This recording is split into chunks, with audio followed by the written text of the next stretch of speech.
Saudi আরব। যখন বাংলাদেশে আসছিলাম তখন ভাবছি যে আমি হেরি সৌদি আরব না জানি কি মরুভূমি, কত কিছু, মানুষ চলে কেমন, গাছপালা নাই, কোনো কিছু নাই। আর এখন এই যে দেখলাম আলহামদুলিল্লাহ গাছপালা আছে, সবই আছে। কত সুন্দর গাছপালা, রাস্তার দুই পাশে কত সুন্দর রাস্তা, রাস্তার মাঝখানে গাছ লাগাই দিছে, সুন্দর পরিবেশও।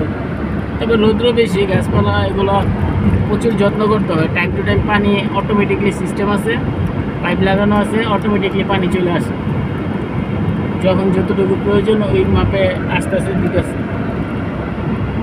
আর এই দেশে সবচেয়ে সুন্দর হইতেছে কি আপনার ট্রাফিক যে রুলগুলো, নিয়মগুলো খুবই কড়া, কারো কিছু বলতে হয় না, যার যার মতো সিগন্যালে বাতি জ্বলবো, বাস দাঁড়ায় যে কেউ কাউকে আবার টাইপের কোনো চান্সই নাই। আর রাস্তাঘাট অনেক সুন্দর, এই যে সিগন্যাল,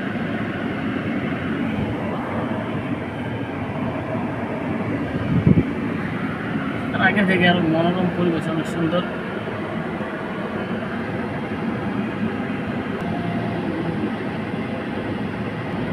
যে এখন আমাদের এই যে সবুজ বাতি জ্বলছে, এখন আমাদেরটা ছাড়ছে, একটু 1 সেকেন্ড আগে বার হইলেই মনে করো ট্রাফিক রুলের যে এই দেশে বলে গারামা, বাংলাদেশে যেরকম ফাইন দিতে হয় এরকম ফাইন। এই যে গাড়িগুলো দাঁড়ায় আছে যার যেমনে, এখন দুপুর টাইম সেই জন্য গাড়ি নাই এত, কিন্তু বিকেলের পরে প্রচুর গাড়ি, এত পরিমাণ গাড়ি কি বলবো, বাংলাদেশে মনে হয় এত রিক্সাও নাই, প্রচুর গাড়ি থাকে। আর রৌদ্র তো দুপুরে দেশের মানুষ খুবই কম বাইরে বের হয়, রাতে সবচেয়ে বেশি বের হয়। রাতে সারা রাতি বলতে গেলে জায়গা থাকে আর কি।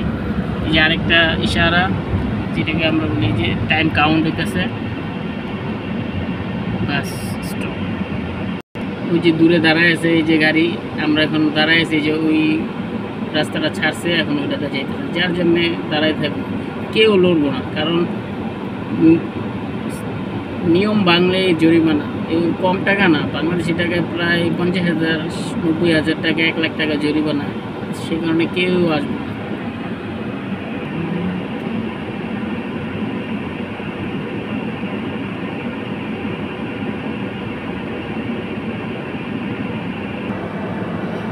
দুনিয়াতে যদি কোনো দেশের মানুষ সুখী থাকে তাহলে সৌদি আরবের মানুষ সুখী, কারণ এদের কোনো চিন্তা নাই, টেনশন নাই, খাওয়া দাওয়া সব কিছুই ভরপুর চলে, কোনো কিছুর অভাব নেই, আল্লাহর রহমতে প্রচুর নিয়ামত। আর কাম কাজও করা লাগে না, গভর্নমেন্ট টাকা দেয়, ভাতা দেয়, বয়স হয়ে গেলে বাচ্চা কাচ্চা হইলে টাকা দেয়, এমনি এমনি টাকা পাই সব সময়, কোনো ঋণ নেই, কোনো চিন্তা ভাবনা নেই। এই দেশের মানুষের মতো সুখী আর নেই, আল্লাহ তাআলা সবারই সুখী। হ্যাঁ, আমাদের রাস্তা ছাড়ছে, এখন আমরা দৌড় দিতেছি। আজকে অনেক ঘোরাঘুরি করলাম, কাকার সাথে গেলাম,